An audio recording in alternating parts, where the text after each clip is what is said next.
Welcome back to science health and education. आज हम एक डेफिशिएंसी की बात करेंगे, वो है विटामिन डी की डेफिशिएंसी। विटामिन डी की डेफिशिएंसी इंडिया में लगभग 90% लोगों को है, और अगर प्रिसाइजली पूछें तो आप लगभग 70 से 90% लोग इंडिया में विटामिन डी डेफिशिएंट हैं। विटामिन डी की रिक्वायरमेंट कितनी होती है? छोटे बच्चों को विटामिन डी की लगभग 400 इंटरनेशनल यूनिट चाहिए होती हैं।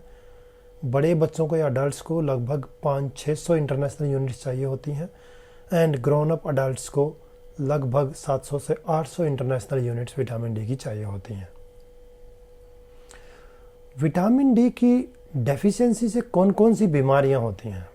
विटामिन डी हड्डियों के लिए बेहद ज़रूरी है, तो सबसे पहले बीमारी विटामिन डी की डेफिशिएंसी होती है हड्डियों का कमज़ोर हो जाना। बच्चों में रिकेट्स की बीमारी होती है, जिससे हड्डियां वीक हो जाती हैं और बैंड हो जाती है, मुड़ जाती हैं। अडल्ट्स में विटामिन डी की डेफिशिएंसी की वजह से ओस्टियोपोरोसिस होता है। ओस्टियोपोरोसिस मीन्स वीक बोन्स में छेद हो जाते हैं, बोन्स हड्डियां कमज़ोर हो जाती हैं, जिसकी वजह से आपको थोड़ा सा इम्पैक्ट लगते ही फ्रैक्चर हो जाता है, तो आपकी बोन्स ब्रिटल हो जाती हैं। इसके अलावा विटामिन डी की डेफिशिएंसी से क्रोनिक बीमारियां भी हो जाती हैं, जैसे कि diabetes, hypertension and low immunity. Because vitamin D हड्डियों के अलावा हमारे शरीर में और बहुत सारे फंक्शन सर्व करता है, जैसे कि इम्यून सिस्टम में, कार्डियोवैस्कुलर सिस्टम में और मेटाबॉलिज्म में। तो इसलिए विटामिन डी की डेफिशिएंसी बहुत ही खतरनाक हो सकती है। अभी विटामिन डी की डेफिशिएंसी होती क्यों है?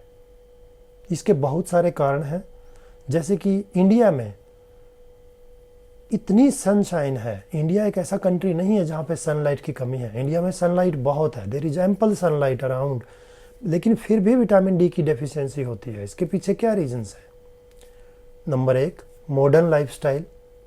आजकल हम लोग इंडोर्स रहते हैं, घरों में रहते हैं, सन का एक्सपोजर नहीं लेते हैं। ऑफिस जाने वाले लोग लगभग सारा दिन ऑफिस में बिताते हैं। सुबह थोड़ी बहुत उनको सनलाइट दिखती होगी, लेकिन उसके अलावा पूरा दिन उनको सनलाइट नहीं दिखती, और शाम में भी वो अंधेरा होने के बाद ही ऑफिस से निकलते हैं। मजदूर लोग बाहर सन एक्सपोजर में काम करते हैं, उनमें सबसे कम विटामिन डी की डेफिशिएंसी मिलती है। जनरली उनमें विटामिन डी की डेफिशिएंसी मिलती ही नहीं है, चाहे वो कुछ भी डाइट लेते हो, बिकॉज उनका सन एक्सपोजर ही इतना ज़्यादा है कि सारा विटामिन डी वो सन एक्सपोजर से ही सिंथेसाइज कर लेते हैं। तो इसलिए सन एक्सपोजर इज मस्ट। दूसरा कारण क्या है? Conservative clothing. हम लोग पूरा शरीर ढक के कपड़े पहनते हैं। और क्या है? अगर आपको सनलाइट में जाना है तो छाता ले लेते हैं, सनलाइट में जाना है सनस्क्रीन लगा लेते हैं, जिसकी वजह से भी विटामिन डी की डेफिशिएंसी होती है। और क्या कारण है? Air pollution.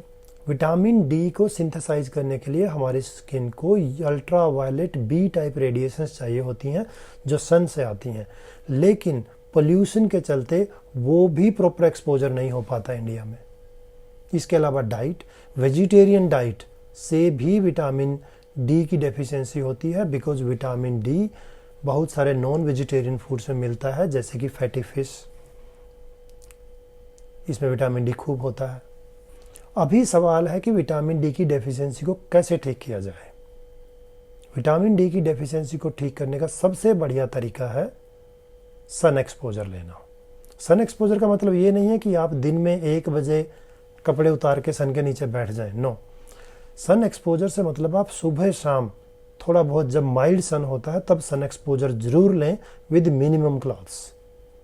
सेकेंड है, आप फोर्टिफाइड फूड खाएं, food fortified in vitamin D. For example, fortified milk लें, फोर्टिफाइड सीरियल्स, फोर्टिफाइड जूसेस, या फिर अपनी डाइट में मशरूम, एग, फिश, ये चीज़ें इंक्लूड करें। और अगर आप ये चीज़ें इंक्लूड नहीं कर सकते हैं तो sun exposure is the best remedy for you. और अगर उसके बावजूद भी आप में विटामिन डी की डेफिशिएंसी रहती है तो आप डॉक्टर से मिलें, अपना विटामिन डी चेक करवाएं। आप विटामिन डी डॉक्टर की सलाह से ही लें, बिकॉज विटामिन B12 के जैसे आप विटामिन डी अपने घर पे अपनी मर्जी से नहीं ले सकते, क्योंकि विटामिन डी एक फैट सोल्यूबल विटामिन होता है और उसके एक्सेस से भी बीमारियां हो जाती हैं। तो विटामिन डी का एक्सेस भी खतरनाक है, लो होना भी खतरनाक है। तो इसलिए डॉक्टर की सलाह से ही विटामिन डी लें। Hope this information was helpful, and for more on health and education keep watching science health and education. Thank you.